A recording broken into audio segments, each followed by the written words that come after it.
എല്ലാ പ്രേക്ഷകർക്കും കട്ടച്ചൽക്കുഴി കൃഷ്ണ ഹോട്ടലിൻ്റെ ക്രിസ്മസ് ന്യൂ ഇയർ ആശംസകൾ.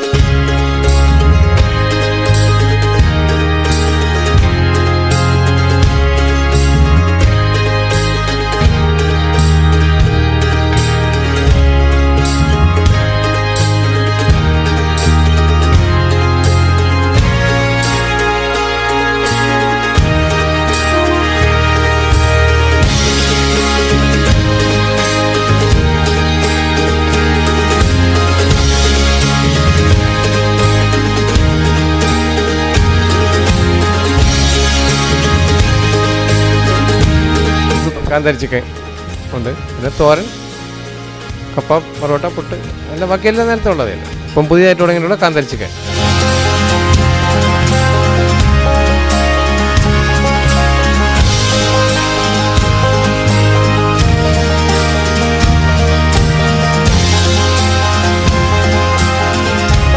എല്ലാ പ്രേക്ഷകർക്കും കട്ടച്ചൽക്കുഴി കൃഷ്ണ ഹോട്ടലിൻ്റെ ക്രിസ്മസ് ന്യൂ ഇയർ ആശംസകൾ.